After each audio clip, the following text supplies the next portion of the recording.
ખેડા સાંસદ દેવુસિંહ ચૌહાણનું સ્ફોટક નિવેદન। ટીબી મુક્ત અભિયાન કાર્યક્રમ દરમિયાન જાહેર કાર્યક્રમમાં નિવેદન। ખેડા જિલ્લાના એક તાલુકામાં 50 બાળ લગ્ન, સાંસદે લીધી નૈતિક જવાબદારી। 17-18 વર્ષની દીકરીઓ બની રહી છે માતા, તંત્ર કેમ ઊંઘતું ઝડપાયું? નડિયાદના સ્ટેજ પરથી સાંસદ દેવુસિંહ ચૌહાણનું મોટું નિવેદન। સામાન્ય રીતે નેતાઓ પોતાની સિદ્ધિઓના ગુણગાન ગાતા થાકતા નથી, પરંતુ ખેડાના સાંસદ દેવુસિંહ ચૌહાણે જાહેરમાં પોતાની અને સિસ્ટમની નિષ્ફળતાનો સ્વીકાર કરીને સૌને ચોંકાવી દીધા છે। નડિયાદ ખાતે યોજાયેલા સંકલ્પથી સિદ્ધિ તરફ ટીબી મુક્ત ખેડા અભિયાન એક કાર્યક્રમમાં સ્ટેજ પરથી બોલાતા સાંસદે સ્વીકાર્યું કે ખેડાના માત્ર એક જ તાલુકામાં તાજેતરમાં 50 જેટલા બાળ લગ્ન થયા છે અને આ રોકવા જનપ્રતિનિધિ તરીકે અમે નિષ્ફળ રહ્યા છીએ।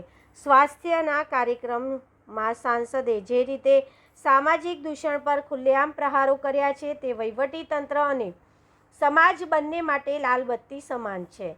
ખેડા સાંસદ દેવુસિંહ ચૌહાણનું સ્ફોટક નિવેદન। ટીબી મુક્ત અભિયાન કાર્યક્રમ દરમિયાન જાહેર કાર્યક્રમમાં નિવેદન। ગુજરાતના પૂર્વ સીએમ અને યુપીના રાજ્યપાલ આનંદીબેન પટેલ બાદમાં વધુ એક નેતાનું નિવેદન।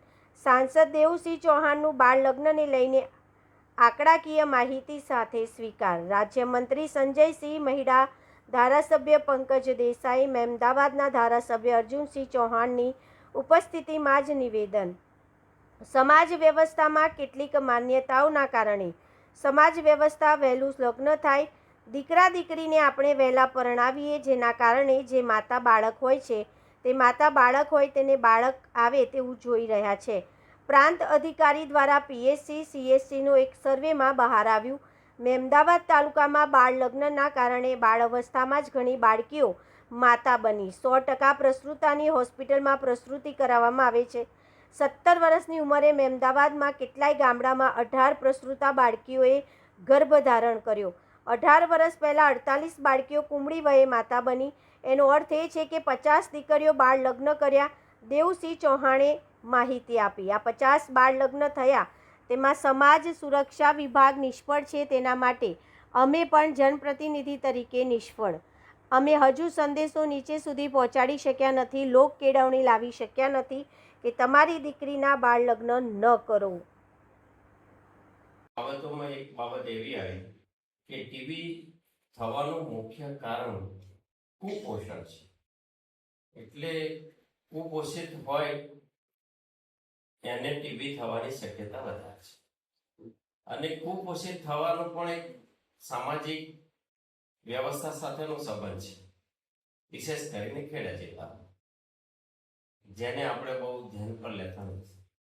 આમ પણ ટીબીના દર્દીઓ માટે જે પ્રકારે એને આઈડેન્ટિફાઈ કરવા માટેના જે પ્રયત્નો થાય છે, વ્યક્તિનું બીએમઆઈ અથવા તો એના નાના મોટા એક્સરે તપાસ, એથી વિશેષ આપણે ઘણીવાર નિદાન મોડું થાય એક મહત્વનું કારણ બની રહે છે અને નિદાન મોડું થવાના કારણોમાં આપણી કૌટુંબિક પરિવારની જવાબદારીઓ અથવા તો એની જાગૃતિનો અભાવ હોય છે અને મોડું નિદાન થયા પછી એની રિકવરી માટે પણ ઘણો સમય થાય અને આપણે જેમ વાત થઈ એમ કે કુપોષિત હોવું એટલે ટીબી હોવું, એ જે સંબંધ છે એનાથી આગળ કુપોષિત એટલે કે સમાજમાં રહેલી આપણી પોતાની કેટલીક માન્યતાઓ અથવા તો એ માન્યતાઓના કારણે સમાજ વ્યવસ્થામાં જે વહેલું લગ્ન થાય છે, દીકરા દીકરીને આપણે વહેલા પરણાવીએ છીએ અને એના કારણે જે માતા હજુ તો બાળક હોય છે, એ માતા બાળક હોય અને એના ઘરે બાળક આવે એવી વ્યવસ્થાઓ જે જોઈ રહ્યા છે। એક આંકડો મને હમણાં જ આપણા એક પ્રાંત અધિકારી સુરજભાઈને મેં કહ્યું હતું કે ભાઈ આપણે એક અભ્યાસ કરો કે કેટલી દીકરીઓ આમ સરકારી 18 વર્ષની ઉંમરે માતા બને છે, પણ કેટલી દીકરીઓ 18 વર્ષ પહેલા માતા બની જાય છે। તો આ જે હું આંકડો કહું છું એ સરકારી પીએચસી નો કહું છું, પીએચસી સીએચસી નો કહું છું કે જ્યાં દીકરી પ્રેગ્નન્સીમાં આવે અથવા તો આપણી આશા વર્કર બહેનો એની નોંધ કરે ત્યારે એ દીકરીઓને હોસ્પિટલાઇઝ થાય, આપણે હમણાં 100% કરીએ છીએ, 100% પ્રસૂતા દાખલ થયા પછી જ એની પ્રસૂતિ થાય છે હોસ્પિટલમાં. ત્યારે એ આંકડો હું ખાલી એક મહેમદાવાદ તાલુકાનો કહું, માન્ય ધારાસભ્ય કે આપણે ત્યાં કેટલાક ગામડા એવા છે મહેમદાવાદના, એ ગામડાઓમાં એક આંકડો એવો આવ્યો કે 17 વર્ષથી ઉંમરે ગર્ભ ધારણ કરતી હોય એ દીકરીઓ કેટલી છે તો 17 છે, 18 છે, 18 દીકરીઓ. અને 18 વર્ષ પહેલા એ તાલુકામાં માતા બનેલી દીકરીઓ કેટલો આવી તો 48.